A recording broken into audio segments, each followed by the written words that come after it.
In this video, we will be servicing the lubrication system in this 2010 Toyota Camry. To prep this vehicle, we have installed rhino ramps under the front tires. We have installed safety stands underneath the frame just in case the rhino ramps fail. We have installed wheel chocks behind the rear tires, and we have set the parking brake. Taking a look inside the engine bay, we want to focus our attention on the passenger side portion of the engine. Specifically, we are looking for the oil fill location as well as the oil dipstick. And we will keep both of these in mind as we progress through this service, because we will be needing to access these later on. Taking a look under the vehicle from the front, looking towards the back, we want to also focus on the passenger side portion. We are locating both the oil drain plug, which is in the oil pan, as well as the oil filter location. And a little bit closer look from the front of the vehicle, we can see our passenger side tire. Right near the passenger side tire, we have our oil filter location. Right next to our oil filter location, we have the oil pan, and we can see on the back side of that pan, we do have the oil plug. Taking a look at the back side of that oil pan, this is looking towards the front of the vehicle. We can clearly see that oil drain plug. To start this process, we want to run the engine for a few minutes and let the oil warm up. During this time, we can position our drip pan and get all of our tools ready. And when that oil is warmed up, we can turn the vehicle off and immediately drain the oil.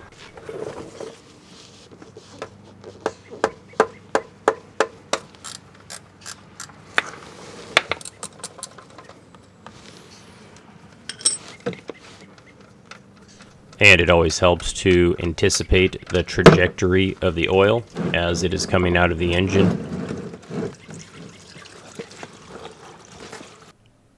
And we're going to let that sit there a while and drain completely out.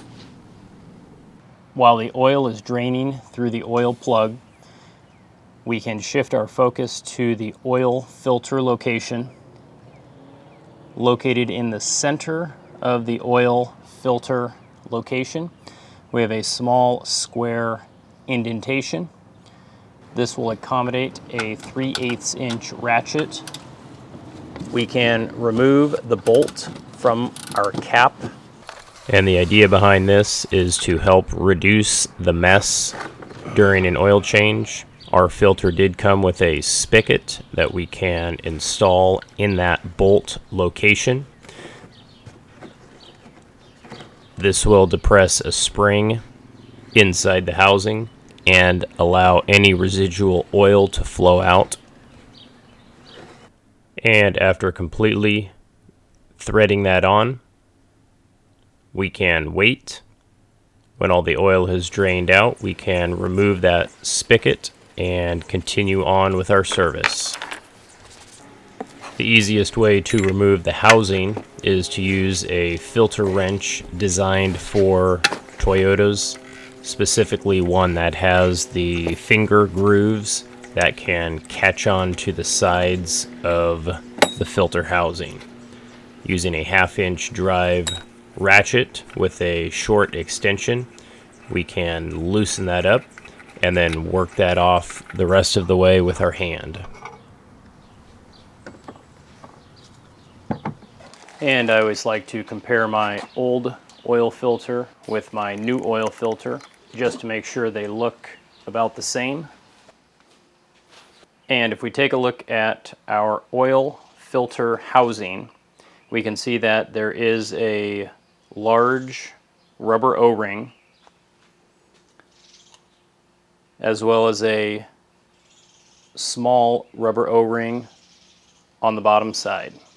And using a small standard head screwdriver, we can work that larger O-ring off. And we can flip it over and remove that smaller O-ring.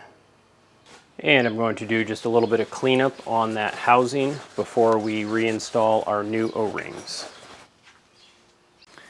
Before installing the new O-rings, I'm going to coat them in a little bit of new oil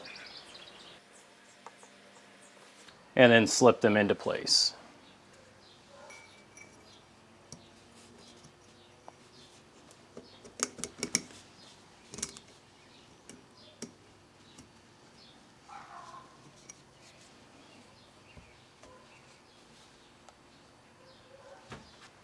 And we can reinstall our cap. And we can put some oil on the new filter O-rings and install that in the housing.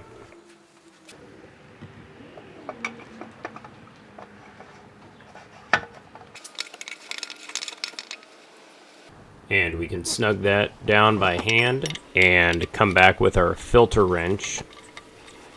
We don't want to over tighten it. We just want a good positive connection and a good seal on those rubber O-rings. And don't forget to come back and snug down that bolt location on the cap. And we can then install the oil plug. And this will be torqued to 30 foot-pounds.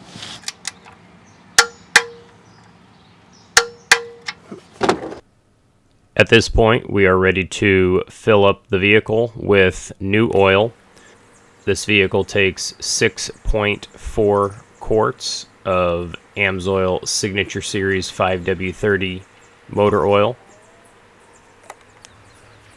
With the oil installed, we can remove our funnel and replace the cap for our fill location. I then like to start the vehicle, and I will back it off of the rhino ramps and remove all the safety equipment.